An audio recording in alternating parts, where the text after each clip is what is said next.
চিৰাঙৰ বিজনীত সুলভ মূল্যৰ চাউল বিতৰণত দুৰ্নীতিৰ অভিযোগ সমবায় এজেণ্টৰ বিৰুদ্ধে ক্ষোভ প্ৰকাশ স্থানীয় ৰাইজৰ মুখ্যমন্ত্ৰীৰ কঠোৰ নিৰ্দেশকো যেন কেৰেপ নকৰে একাংশ সমবায় এজেণ্টে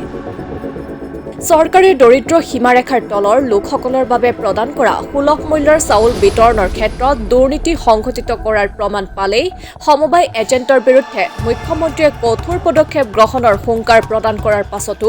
ৰাজ্যত একাংশ সুলভ মূল্যৰ এজেণ্টে চাউল বিতৰণত সংঘটিত কৰি গৈছে দুৰ্নীতি অনিয়ম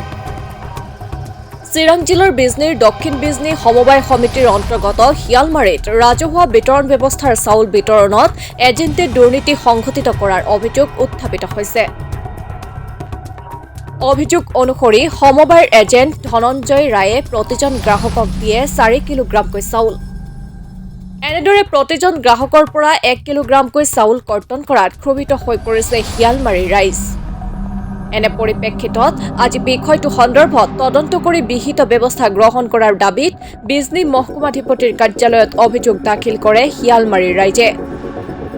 মূল কথা হৈছে কি চৰকাৰী আঁচনিৰ জৰিয়তে যি ৰেচন কাৰ্ডৰ গৰাকীসকলে চৰকাৰীভাৱে চাউল পাব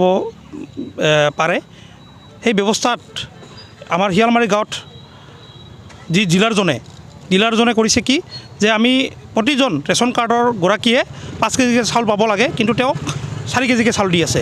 অৰ্থাৎ এটা পৰিয়ালৰ যদি 4জন সদস্য থাকে তেনেহ'লে তেওঁ 20 কেজিকৈ পাব লাগে 5 কেজিকৈ কিন্তু তেওঁ পাই আছে 16 কেজিকৈ অৰ্থাৎ 4 কেজিকৈ চাউল প্ৰতি ঘৰ পৰিয়ালে পৰা গতিকে এনেধৰণৰ চাউল যি আত্মসাৎ কৰা গৰাকীক অতিগ্ৰে কৰায়ত্ব কৰিব লাগে আৰু দৃষ্টান্তমূলক শাস্তি দাবী জনাৰ কাৰণে তদন্ত কৰি আমি বিভাগীয় মহকুমাধিপতি বাইদেউক আমি এখন স্মাৰকপত্ৰৰ জৰিয়তে আমি আজি দাবী জনাইছোঁ যে ইয়াৰ ওপৰত এক উচিত ব্যৱস্থা গ্ৰহণ কৰিব লাগে আৰু